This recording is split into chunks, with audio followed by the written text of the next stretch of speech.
नमस्कार. आज आपण कन्हैया डेअरी फार्मला व्हिजिट दिली. वेगवेगळ्या डिपार्टमेंट्समध्ये नेमकं काम कसं चालतं, काय काय चालतं, प्रत्येक गोष्ट अगदी डिटेलमध्ये जाऊन बघितली. And it was superb amazing experience. एखादी मोठी वास्तू, एखादं मोठं साम्राज्य आपण नक्कीच बघतो, बघून छान वाटतं. पण प्रत्येक मोठ्या गोष्टीची सुरुवात अतिशय छोट्यापासून सुरू झालेली असते. आणि कन्हैयाचं एवढं मोठं साम्राज्य ज्यांनी उभं केलं, त्याची बीजे ज्यांनी रोवली, असे कन्हैयाचे सर्वेसर्वा शांताराम भाऊ लंके यांच्याशी आपल्याला बोलायचंय. आणि त्यांच्यासोबत त्यांचे सुपुत्र, जे सध्या कन्हैयाची सगळी जबाबदारी आपल्या खांद्यावर पेलतात आणि जे कन्हैयाचे मॅनेजिंग डायरेक्टर सुद्धा आहेत, मच्छिंद्र भाऊ लंके. या दोघांसोबत खास गोष्टी इथे आपल्याला करायच्या आहेत. काका नमस्कार. नमस्कार. काय सांगाल, सुरुवात कशी झाली या सगळ्या गोष्टींची? सुरुवात अशी झाली ना, मी चेअरमन होतो एक भैरवनाथ दूध डेअरीचा.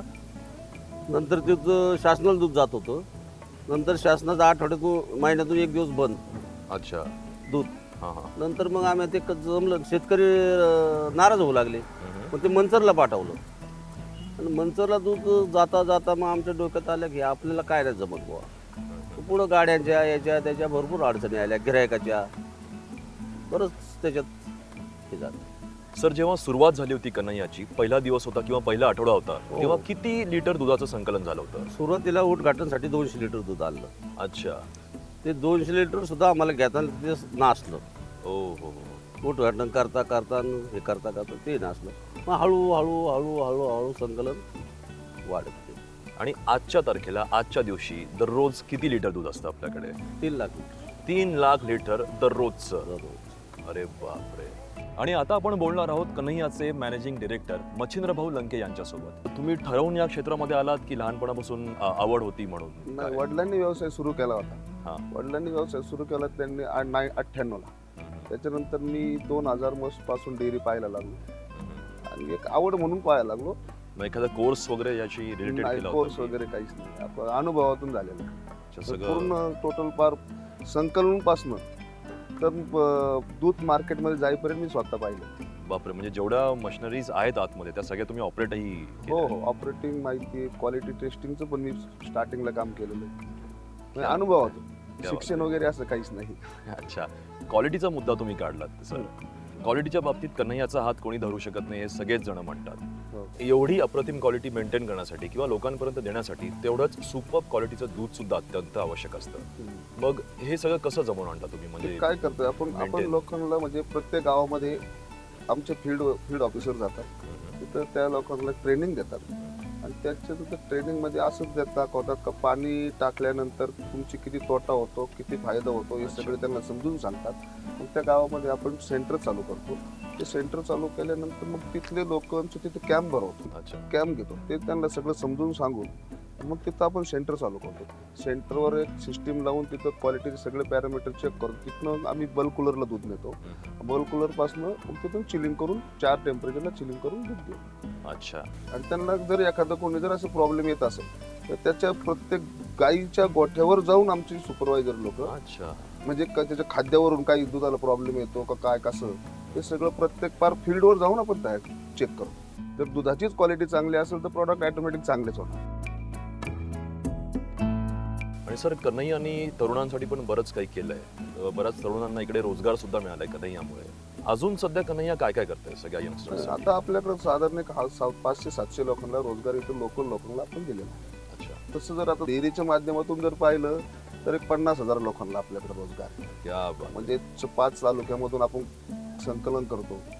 पारनेर, श्रीगोंदा, संगमनेर, नगर, नेवासा, जुन्नर, आंबेगाव, हे सगळ्या तालुक्यामधून आपण संकलन करतो. तिथल्या पण लोकांना पण रोजगार दिल्यासारखाच आहे. क्या बात आहे.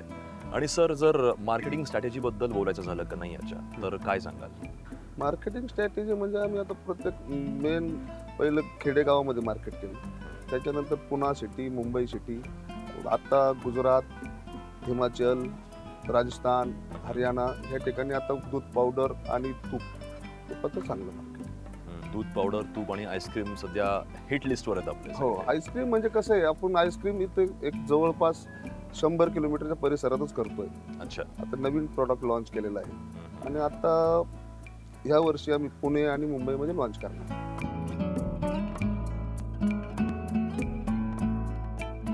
सर असं म्हणतात की एखादं मूल जेव्हा 18 वर्ष कंप्लीट करून 19व्यामध्ये पदार्पण करतो तेव्हा खूप काही करून दाखवण्याची जिद्द धमक त्याच्यामध्ये असते. मोठी मोठी स्वप्न असतात, बरंच काही म्हणजे अचीव्ह करायचं असतं. कन्हैयाने सुद्धा 19व्या वर्षामध्ये आता पदार्पण केलंय.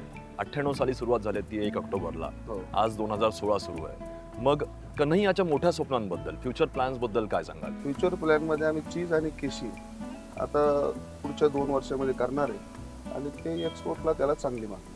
म्हणजे एकंदर मोठी मोठी स्वप्न आहेत आणि बऱ्याच काही स्टेप्स अजून पुढे जायचं आहे आपल्याला. हो, भरपूर स्टेप्स आहेत अजून डेअरी धंद्यामध्ये. सर, कन्हैयाबद्दल खूप काही ऐकलं होतं. क्वालिटी कंट्रोलच्या बाबतीत अग्रेसर आहे, सगळ्यांचा विश्वास संपादन केला आहे आणि त्याचबरोबर सामाजिक कार्यामध्ये सुद्धा कन्हैया नेहमी अग्रेसर असतं. सर काय सांगाल याच्याबद्दल? असं म्हणतात का आपण कमवलेले 1 रुपयापैकी 10 पैसे तरी सामाजिक कामाला गेले पाहिजे.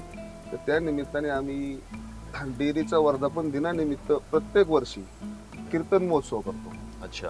प्रत्येक दिवशी हा वेगवेगळ्या प्रकारचे महाराज आणतो आणि त्यांची संध्याकाळी 7 ते 9 कीर्तन सेवा असते. कीर्तन सेवा झाल्यानंतर 5 ते 7 हजार लोकांना अन्नदान करतो. असं हे प्रत्येक वर्षी आज एक 12 वर्षापासून चालू आहे. आणि एक वेगळंच समाधान मिळत असेल ना या त्यामध्ये त्याचं समाधान हे आपलातून आहे. म्हणजे तुम्हाला किती पैसे कमावले काही झालं तरी ते समाधान मिळू शकत. सगळ्यात महत्त्वाचं, तुम्ही दोघेही खूप बिझी असता फील्डवर आपापल्या कामामध्ये आणि अशात फॅमिली सपोर्ट खूप महत्त्वाचा असतो. हो.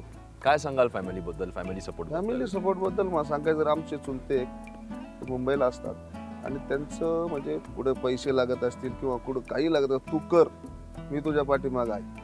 म्हणजे त्या कामात ते असं विचारत नाहीत किंवा दादा सुद्धा विचारत नाहीत, तर तू कर, तुला अडचण आली तर आम्ही आहे. म्हणजे हा सपोर्ट फार महत्त्वाचा आहे. म्हणजे आपल्याला त्याचे म्हणजे बळ येतं. सर, आमच्या टीमला तुम्ही एवढा वेळ दिला, एवढी महत्त्वाची इन्फॉर्मेशन दिली, त्यासाठी दोघांचे खूप खूप धन्यवाद.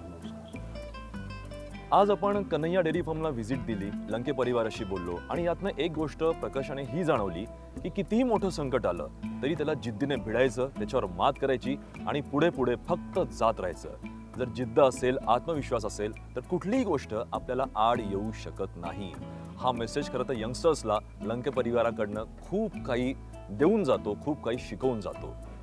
फॅक्टरी बघितली, खूप काही प्रोडक्ट्स बघितले, प्रोडक्टची क्वालिटी आपण बघितली आणि याच्यावरून एक मात्र निश्चितपणे सांगावं लागतं की कुठल्याही गोष्टीत कॉम्प्रोमाइज करायचं नाही आणि त्यासाठी वाटेल ती कष्ट करायची तयारी आपण ठेवली पाहिजे. हे मात्र लंके परिवाराने आपल्याला अगदी चोखपणे सांगितलेलं आहे.